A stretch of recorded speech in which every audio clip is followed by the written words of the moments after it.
दोस्तों चैनल को लाइक और सब्सक्राइब करना ना भूलें। दोस्तों आज हम लोग सीखने जा रहे हैं माइक्रोसॉफ्ट वर्ड में टेबल कैसे हैंडल करना है। टेबल को कैसे क्रिएट करना है और किस तरह से टेबल के सारे कंट्रोल यूज़ करना है। तो सबसे पहले हम लोग माइक्रोसॉफ्ट वर्ड ओपन करेंगे। इसमें मैंने एक ब्लैंक डॉक्यूमेंट लिया। अब हम लोग एक नई टेबल इंसर्ट कर लेंगे, लेकिन टेबल इंसर्ट करने से पहले मैं एक एंटर की प्रेस करूँगा और उसके बाद में मैं टेबल इंसर्ट करूँगा। अब हम सिलेक्ट करेंगे number of rows and columns, मतलब आपको कितने रोज़ चाहिए और कितने कॉलम्स उसमें चाहिए उतने यहाँ से सिलेक्ट करके हम लोग इंसर्ट कर लेंगे। अब जैसे ये रहेगा मेरा सीरियल नंबर, ये हो गया नेम और ये हो गया क्लास। देखिए ये वाला जो पोर्शन है ये इसको हम लोग बोलते हैं रो, और ये वाला जो पोर्शन है इसको बोलते हैं कॉलम। मतलब जो हॉरिजॉन्टली दिखता है ये पूरा एक पूरा रो है, इसको पूरा सिलेक्ट करना है। तो यहाँ पे जैसे ही कर्सर ले जाएंगे तो एरो बन जाएगा। आप इसको सिलेक्ट करिए, पूरी क्लिक करेंगे पूरी सिलेक्ट हो जाएगी। वैसे ही ऊपर से अगर आपको सिलेक्ट करना है तो ये देखिए ब्लैक एरो बनेगा डाउन साइड में, क्लिक करो पूरा सिलेक्ट हो जाएगा। तो अभी मैंने इसको यहाँ पे क्लिक किया और मैं इसकी फॉर्मेटिंग कर दूँगा। होम टैब पे क्लिक करके हम लोग फोल्ड करेंगे, साइज़ थोड़ी इंक्रीज़ करेंगे, सेंटर में लाएंगे और ये हो गया मेरा फॉर्मेटिंग। 16 की साइज़ है मेरी। आप चाहें तो कलर चेंज कर सकते हैं। देखिए ये यहाँ से फ़ॉन्ट का कलर चेंज करना तो ये वाला ऑप्शन है, यहाँ से फ़ॉन्ट चेंज होगा। अगर आपको इसका फ़ॉन्ट का बैकग्राउंड चेंज करना है तो वो यहाँ से होगा, मतलब आप उसको हाईलाइट कर सकते हैं। और अगर आप पूरे सेल का बैकग्राउंड चेंज करना तो वो यहाँ से होगा, मतलब हेडिंग आप इस टाइप से कलरफुल बना सकते हैं। ये बना दिया। अब अगर मुझे इस टेबल में इसकी थोड़ी सी मैं यहाँ से ये जो हैंडल है इसको पकड़ के आप लोग इसकी रो की और कॉलम्स की हाइट और विड्थ सेट कर सकते हैं ऐसे, इसलिए ठीक है। अभी देखिए इसमें अलाइनमेंट जब मैंने सेट किया तो मतलब जो अलाइनमेंट है वो लेफ्ट राइट सेंटर और जस्टिफाइड है, बट इस सेल का अलाइनमेंट नहीं है। अगर मुझे इस सेल का भी अलाइनमेंट सेट करना है तो मुझे लेआउट में जाना होगा और यहाँ से मैं इस सेल का अलाइनमेंट सेट करूँगा। तो ये देखिए अब ये सेंटर में आ गया। सेंटर मतलब इस पर्टिकुलर सेल के चारों तरफ से सेंटर, ठीक है। आप चाहें तो इसको लेफ्ट कर सकते हैं, राइट कर सकते हैं। ये भी है सेंटर में, पर लेफ्ट और राइट दोनों, ये फिर से सेंटर में आएगा। अप साइड हो सकता है ये, आप चाहें तो इसको बॉटम में सेट कर दें ऐसे। आप जिधर भी सेट करेंगे उधर हो जाएगा। तो ये है सेल का अलाइनमेंट, ठीक है। अब हम लोग चलते हैं आगे। इस पूरी सारी सेल्स को सेम अलाइनमेंट आपको देना है तो आप यहाँ पे इसको तीनों को सिलेक्ट करिए, उसके बाद इसका अलाइनमेंट जो भी आप चाहते हैं वो सेट कर दें। उसके बाद जितनी भी नई आप रोज़ इंसर्ट करेंगे उसमें सेम अलाइनमेंट आएगा। टैब की इसका शॉर्टकट की आप जितनी बार टैब दबाएंगे उतनी बार नई रो इंसर्ट होती जाएगी इसमें, ठीक है। अब सपोज़ मैं चाहता हूँ, कंट्रोल जेड किया मैंने, मैं पीछे आ गया फिर से एक सेल पे। मैं चाहता हूँ यहाँ पे ऑटोमेटिक सीरियल नंबर आए, तो मैं होम टैब में जाऊँगा और यहाँ से सीरियल नंबर सेलेक्ट करूँगा। ये देखिए ये मैंने 1 किया।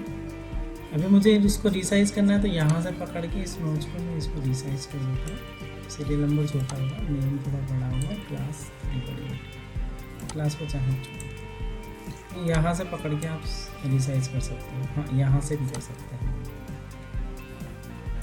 लेकिन देखिए आप जब ये रिसाइज़ करेंगे उसके बाद में अगर ये जैसे सिलेक्टेड है, आपने ये वाला एक सेल सिलेक्ट कर रखा है और इसको रिसाइज़ करेंगे तो उतना ही होगा, बाकी नहीं होगा। तो ये ध्यान रखिए कि पूरा सिलेक्टेड नहीं हो। ये जो हैंडल है यहाँ 4 हेडेड एरो बोलते हैं इसको, यहाँ से पूरी टेबल सिलेक्ट हो जाती है। उसके बाद आप इसको उठा के घुमा सकते हैं, कहीं भी रख सकते हैं, ठीक है। अब हम लोग बढ़ते हैं अगले पॉइंट की तरफ। देखिए यहाँ पे मैंने इंसर्ट कर दिया, यहाँ से एक ये ले लिया मैंने, नंबरिंग कर दी। जैसे ही नंबरिंग स्टार्ट हुई अब मैं टैब की दबा रहा हूँ, ऑटोमेटिकली नंबरिंग चलिए। और अगर मुझे ये सब नंबरिंग हटाना तो सिलेक्ट किया और नंबर्स पे आगे एक बार क्लिक कर दो, हट जाएगा। अगर आपने इतनी रोज़ इंसर्ट कर ली और आपको नंबरिंग लाना है तो आप सिलेक्ट करिए और यहाँ से नंबर को क्लिक करिए, सारे नंबर आ जाएंगे। ठीक है, अब बढ़ते हैं अगले ऑप्शन की तरफ। इस नॉच पर क्लिक किया तो पूरी टेबल सिलेक्ट होगी। हम लोग लेआउट में आते हैं। देखिए लेआउट में अलग अलग ऑप्शन है हमारे पास। हम लोग टेबल को ड्रॉ कर सकते हैं, वो इरेज कर सकते हैं। तो पहले देखते हैं ड्रॉ वाला ऑप्शन। अगर मुझे कुछ ड्रॉ करना है, जैसे मुझे यहाँ पर टेबल ए को इरेज करना है, कॉलम क्रिएट करना है, तो ये नहीं ड्रॉ से कर सकते। जितने भी कॉलम चाहते हैं इरेज करना है, आप इरेजर लीजिए, घुमा दीजिए। टेबल के सारे जो भी कॉलम्स आप इरेज करना चाहते हैं वो इरेज कर सकते हैं। और कॉलम से नहीं, रो भी कर सकते हैं, जितने आप चाहते हैं। कंट्रोल Z कर दिया हमने। इसको हटाना है इरेजर को, तो एस्केप की एक बार प्रेस करेंगे तो ये हट जाएगा। ठीक है, आपको पर्टिकुलर इतनी रोज को डिलीट करना है तो आप चाहें तो डिलीट कर सकते हैं। अब मुझे सपोज यहाँ पे देखिए ये मेरे कुछ लिखा है यहाँ पे। अब मैं चाहता हूँ कि यहाँ पे एक नई रो इंसर्ट हो जाए। तो देखिए यहाँ पे क्लिक किया मैंने, इसको सिलेक्ट करके राइट क्लिक करूँगा, इंसर्ट में जाऊँगा, यहाँ पे above, below, left, right side. तो मुझे क्या इंसर्ट करना है, मुझे रो इंसर्ट करना है। अबोव मतलब ऊपर की तरफ या बिलो नीचे की तरफ। तो जो भी मैं सिलेक्ट करूँगा वैसे वहाँ पे वो इंसर्ट हो जाएगा। तो मैं कर रहा हूँ इसके बिलो। देखिए 5 नंबर पर ऑटोमेटिक खाली आ गया। ये नई आपकी एक रो इंसर्ट हो। अभी मैंने सबको सिलेक्ट करके डिलीट कर दिया। चलिए अगला ऑप्शन देखते हैं। लेआउट में आप टेबल का लेआउट सेट कर सकते हैं। अभी देखिए टेबल की डिज़ाइन में आते हैं। डिज़ाइन में यहाँ पे आप जैसी डिज़ाइन चाहें वैसी डिज़ाइन ले सकते हैं। अलग अलग डिज़ाइंस अवेलेबल हैं। You can select according to your choice, जो आपको अच्छी लगे वो आप ले सकते हैं। अब ये देखिए कुछ और भी ऑप्शंस हैं जो आप शेडिंग दे सकते हैं। पर्टिकुलर सेल को आपको शेडिंग देना है तो वो भी दे सकते हैं। जैसे मैं चाहता हूँ इसका कलर ऐसा हो, इसका ऐसा हो। सबके लिए अलग अलग फैसिलिटी है जो आप दे सकते हैं, जैसा आप चाहें। ठीक है, अब हम लोग आगे बढ़ते हैं। अगर मुझे बॉर्डर को थोड़ा सा चेंज करना है, अभी मैं कंट्रोल Z कर देता हूँ सारा। अगर मुझे बॉर्डर को थोड़ा सा चेंज करना है, जैसे मुझे बॉर्डर बनाना है इस टाइप की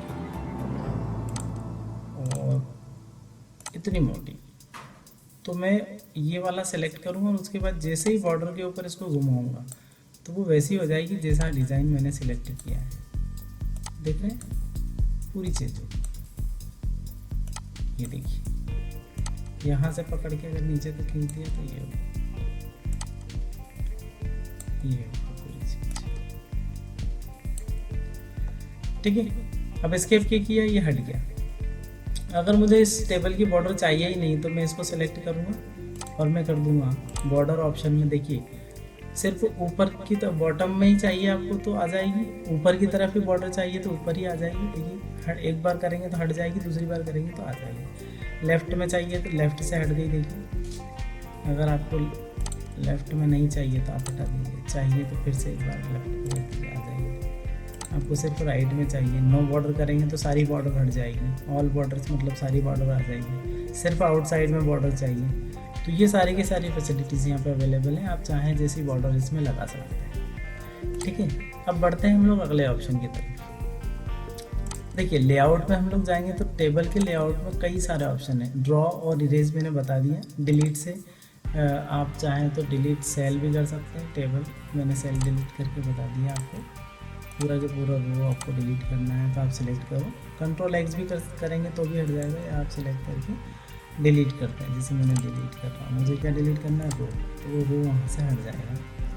ठीक है, अब आगे बढ़ते हैं। इंसर्ट हो गया। अगर मुझे कॉलम इंसर्ट करना है तो आप यहाँ से सिलेक्ट करिए और इंसर्ट आप चाहे तो राइट क्लिक करके भी कर सकते हैं। इंसर्ट, ये देखिए इंसर्ट कॉलम, लेफ़्ट और राइट, यहाँ भी ऑप्शन है। Insert left, insert right. ये जो ऊपर दिख रहा है वर्टिकली ये सब कॉलम्स है, और जो ये हॉरिजॉन्टली दिख रहा है ये सब के सब रोज है। तो मुझे एक नया इंसर्ट करना है, ये इंसर्ट कर लिया मैंने। ठीक है, इसको मैं नाम देता हूँ कॉन्टेंट। ये आ गया। अब देखिए अगले ऑप्शन की तरफ चलते हैं। अभी देखिए इसको रीसाइज करता हूँ मैं, यहाँ पे कुछ लिख रहा हूँ मैं क्लास में या यहाँ पे कॉन्टेक्ट में मैंने कुछ लिखना शुरू किया, तो ये जैसे ही नंबर बढ़ रहे हैं इसमें ये ऑटोमेटिक रीसाइज हो रहा है, ठीक है। ये देखिए इसका मतलब ऑटो फिट ऑप्शन इनेबल है। ऑटो फिट टू कंटेंट मतलब जितना कंटेंट है उसके अकॉर्डिंग फिट हो जाए। किसी का कंटेंट बड़ा है तो उसके अकॉर्डिंग फिट हो जाएगी, जिसका छोटा है उसका छोटा। ये देखिए अब हम लोग चलते हैं अगले ऑप्शन की तरफ। फिर से मैंने सेलेक्ट किया टेबल को और मैं करता हूँ फिक्स्ड कॉलम विड्थ, मतलब अब कॉलम की विड्थ में कोई चेंज नहीं होगा भले ही कंटेंट ज़्यादा हो। ये देखिए कंटेंट भले ही बढ़े लेकिन कॉलम की विड्थ में कोई चेंज नहीं हो रहा है। तो आप चाहें जैसा ऑप्शन दे सकते हैं। हाँ कॉलम की विड्थ नहीं बढ़ेगी लेकिन उसकी हाइट तो बढ़ेगी, क्योंकि नंबर ऑफ लाइन्स उसी में एडजस्ट होंगी, इसलिए ये इसकी हाइट बढ़ाता रहेगा, इसकी विड्थ में कोई चेंज नहीं करेगा, वो फिक्स हो गई।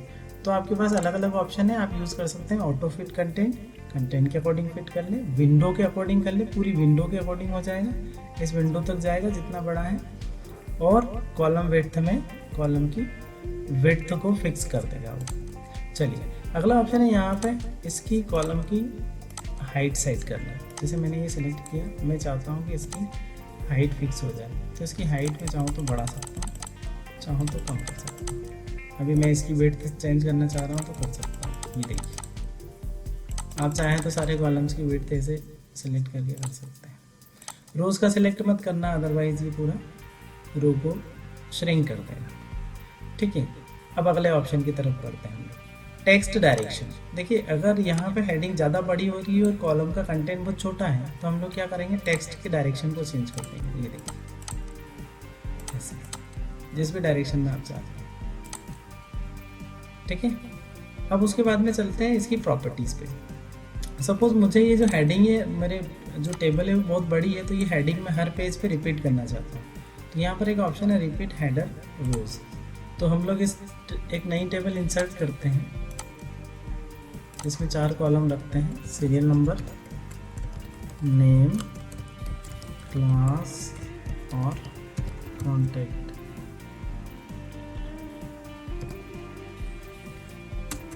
टैब की किया मैंने, इसको बोल्ड करके इसकी थोड़ी सी साइज बढ़ा ली हमने, और अब यहाँ इस नोज से थोड़ी सी हाइट भी बढ़ा ली। अब देखिए इसको मैंने सेलेक्ट किया, और सेलेक्ट करने के बाद में इसकी प्रॉपर्टीज़ में जाके मैंने repeat as header row at the top of each page, ये ऑप्शन सेलेक्ट करके मैंने इसको आगे बढ़ा दिया। ये देखिए अगले पेज पे ऑटोमेटिक ये वाला रो आ जाएगा। तो जब ये आप यहाँ से इसको सेलेक्ट करके इसकी फॉर्मेटिंग करेंगे तो सेकंड वाले पे भी होगा। ये देखिए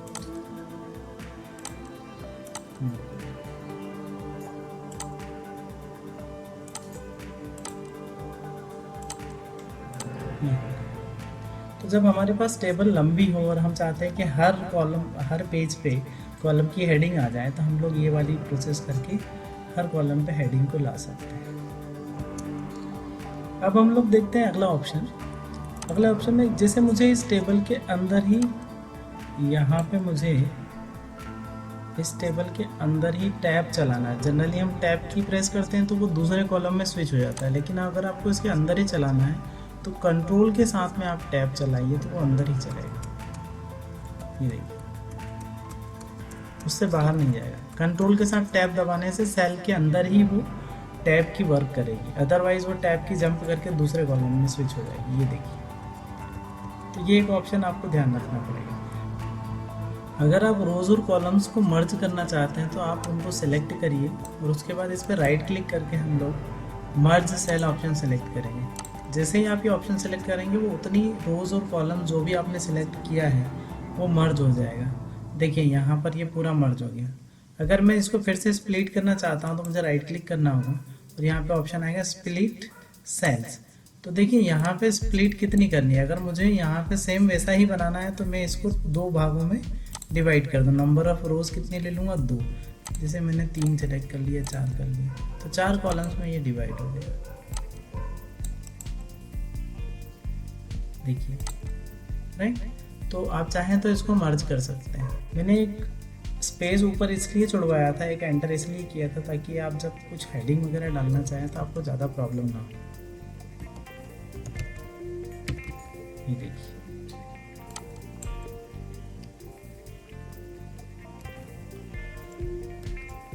तो जो भी आप हेडिंग देना चाहते हैं वो आप यहाँ से दे सकते हैं। ठीक है, तो दोस्तों आशा करता हूँ आपको ये वीडियो पसंद आया होगा, और अगर पसंद आया है तो इसे लाइक और शेयर करना ना भूलें।